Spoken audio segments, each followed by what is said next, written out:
First of all, I'm amazed Bishop Tutu was as restrained as he was. His people are being mugged, shot, imprisoned, killed, smothered. I admire his restraint, not his assertion. I suspect if you or I were in his position, if we were a black South African leader or otherwise, I found you to be a very principled man and a combative man. I doubt whether you'd be on the ramparts, I suggest. I know I would be, and I think you would be. So I think he's been pretty restrained, number one. Number two, with regard to terrorism and necklaces. Well, I'd have to disagree with you, Senator. Well, I think to say that President Reagan's statement yesterday was nauseating is not anything that I could agree with under any circumstances. I'm referring, not whether you agree with it or not, the frustration that he must feel. I'm surprised he hadn't said more. Of course he feels frustration. We all feel frustration. Yeah, but his people are dying. His people are dying. You feel frustration, they're dying. They're being shot. Children, we're talking about necklaces. Of they're course. lining up and they're shooting children. It's a terrible situation, and what we need to be thinking about is what to do about it. it. And what disturbs me, what disturbs me, and I will try not to be disturbed, is not merely your policy. Remember, I'm a taxpayer. I remember you're a taxpayer. Just because I'm Secretary of State, you can't kick me around. I'm a taxpayer. I understand that, Mr. Chairman. I understand that. But I want to tell you something. What disturbs me more than the policy that you call a policy is the rationale for the policy. The rationale for the policy. You set out 4 principles that you adhere to, and then and I will go over them in a moment. Then you say on page 14, we must not become part of South Africa's problem. We must remain part of their solution. We must not aim to impose ourselves, our solutions, our favorites in South Africa. Damn it, we have favorites in South Africa. The favorites in South Africa are the people who are being repressed by that ugly white regime. We have favorites. Our loyalty is not to South Africa, it's to South Africans. And the South Africans are majority black, and they are being excoriated. It is not to some stupid puppet government over there. It is not to the Afrikaners regime. We have no loyalty to them. We have no loyalty to South Africa, to South Africans. And the fact of the matter is I listen to this rationale first of all. It is the leaders of South Africa and their people, black and white, who have the majority responsibility. They must rise to it. Well, they are rising to it. They're rising to it. The only thing left available to them with that repulsive, repugnant regime of Afrikaners there. And it's the only way they have. They've tried everything for the last 20 years. They begged, they borrowed, they crawled, and now they're taking up arms.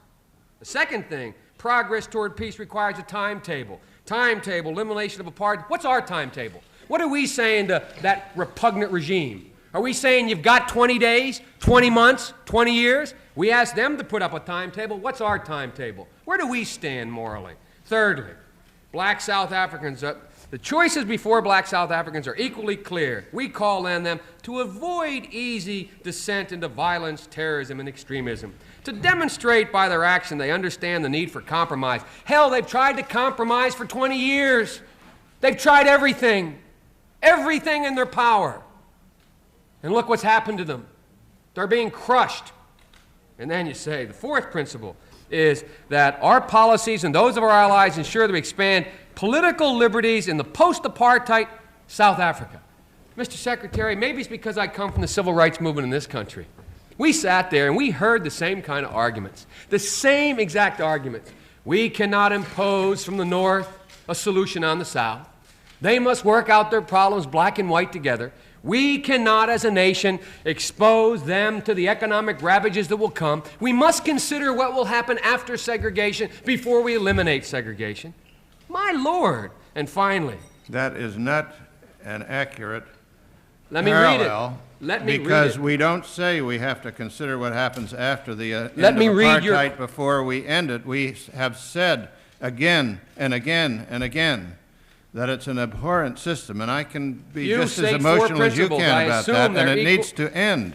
You state 4 principles. I assume they're equally important. You say, fourth, our policy and those of our allies should ensure an expanded political liberties in the post-apartheid South Africa are accomplished by an expansion of economic opportunities. My God, worry about that when it comes. These people are being crushed. And we're sitting here with the same kind of rhetoric. The same thing we heard. We heard, go slow. We heard, we have to take care of the problem afterwards. We heard, we can't impose. You are totally misconstruing the testimony that I gave. Read first. Furthermore, Senator, let me say that I hate to hear a senator of the United States calling for violence.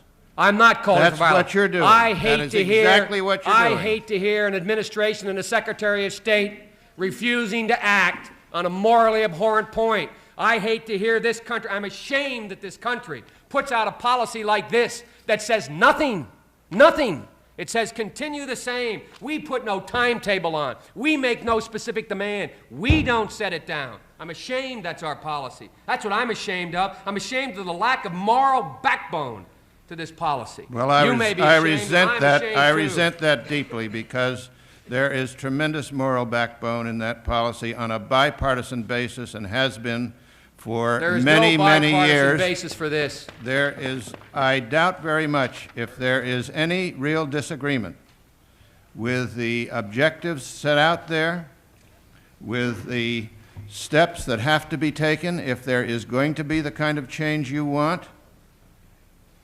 There is no other way but to get those things to happen. The only way. Now the question is, what can we do that will get those things to happen?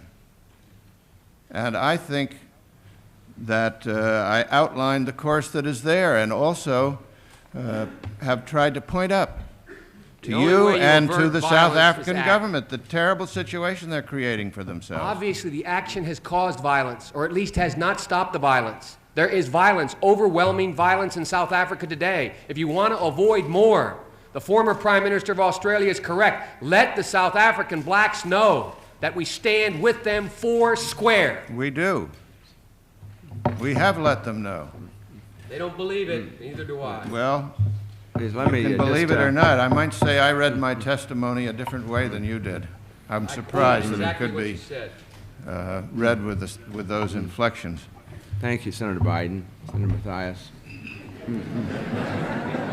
Could I make a comment, Mr. Chairman? Yes.